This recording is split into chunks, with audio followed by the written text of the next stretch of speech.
I'm the organizer and the founder of the club. My name is Tolu Yozano, and I started this club exactly 3 years ago with 5 people in the room. Three of them were my friends, and 2 of them were the presenters. And now we've grown to about 1,700 people online. And I don't say this to impress you, but I say this to tell you a story. When I started the club, I was thinking about, I've been doing this for 16, 17 years at a time, and I said, I've received so much help from other people in settings like this or just private meetings, and I was thinking, it's like, how can I help more people, and how can I create that synergy that has helped me, and we can help more people by sharing and by meeting and by exchanging ideas. And one of my friends told me, like, you should start a club, and this is how we got started 3 years ago. But tonight is not about me, it's about you and the questions that you have and the answers that the 2 speakers that are after me will deliver to you. Many, like every real estate agent, not just myself, but the first question that people ask us is like, how is the market? It's really an impossible question to answer because everybody is different and everybody has a different point of view on the market at any given time. The market is always moving. The market is very active. It is active now. People are saying, condos are about to bust. I don't think so. I have a lot of information to prove and to back up why I don't think so. But I think in pictures, and I'll show you what Toronto looked in 2012. And I have to tell you that this is nothing compared to what Toronto is going to look 10 years from now. And the reason for that is this. According to the Ministry of Finance, the population is going to increase by 2.2 million people in the next 10 years. So GTA is going to grow, and this is only 416 area. GTA is going to grow more than 30% in the next 10 years. This is like mind-boggling, the amount of people that are expected to come to the city, and all these people need to live somewhere. So prices will go up, more condos will be built, more purpose rental apartment buildings are going to be built. How can you become part of our success? And Tudor touched on this a little bit, and I'm sure everyone has seen the dramatic increase in condo towers going up in the core in the last 5 years. And where we see an opportunity to take away some risk from ourselves and our investors is in the purpose-built rental market, which realistically developers haven't looked at that market since the 80s. For example, the last purpose-built rental building in Oakville was something like 79, which, with the population growth remaining steady and housing pricing going up and up and up, if you're looking to move relatively within the GTA, or someone wants to work in the core but doesn't want to live down there, they might be looking to rent, which is why we're building a 201 purpose-built rental apartment. And we're not alone in that. Some of the largest property owners in Canada, mind you, Dundee, Mogard, Calac, Fairview, Oxford, and RioCan, in the past 24 months have all announced that their new projects are purpose-built rentals. So the opportunity to investors that are looking to directly invest into real estate today with this type of opportunity, they still get a 10% yearly rate of return paid per quarter. And you can do this investment through your RSPs, your TFSAs, and any registered funds that you might be interested in doing. Unique. Because also a thing to take away from this is that $85 million valuation is not valued based on comparables in the area that most of real estate is valued. It's valued based on what the income is being generated from the building once it's built. So even if the markets go down 5 to 10% from now until we're complete, the valuation model is income generated. It's not based on the overall market. We hosted an event for real estate agents with about 500 of them in a room. Kevin O'Leary is our keynote speaker. We educate agents on how to work with real estate investors.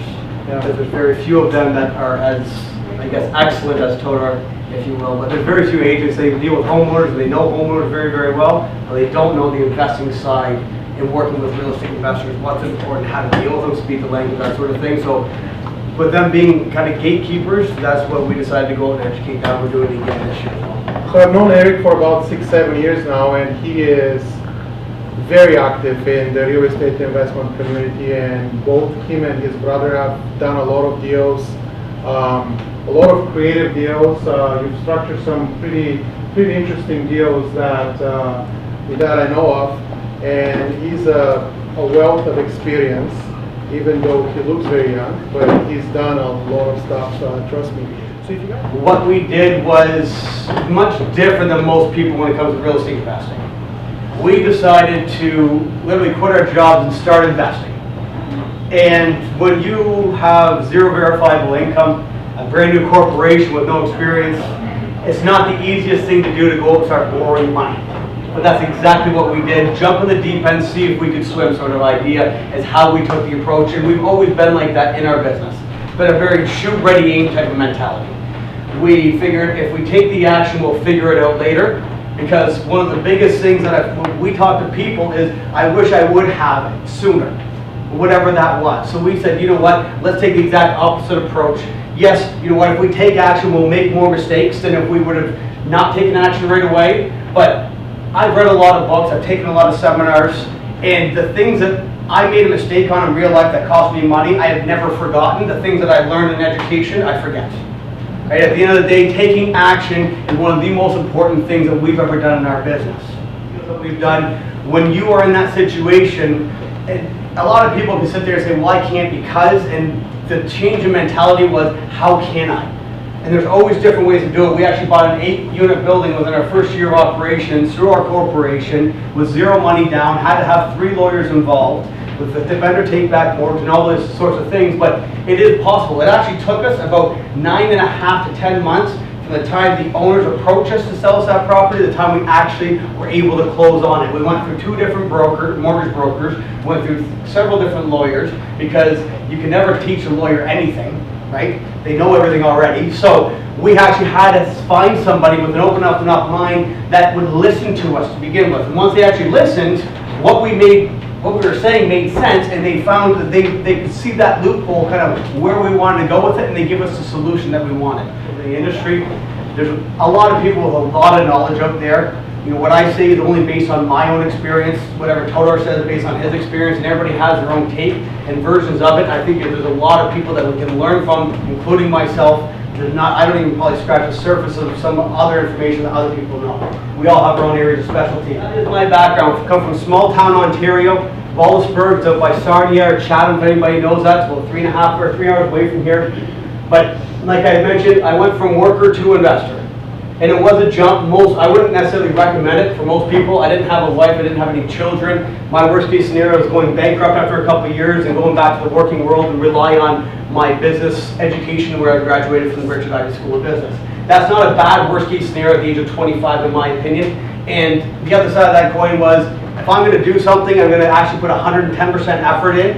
And basically putting food on my table or going bankrupt, I'm going to be working harder than I ever thought I would be possible just to make sure that I don't have that scenario. And that's exactly what happened, and we didn't fail. We're still here buying properties.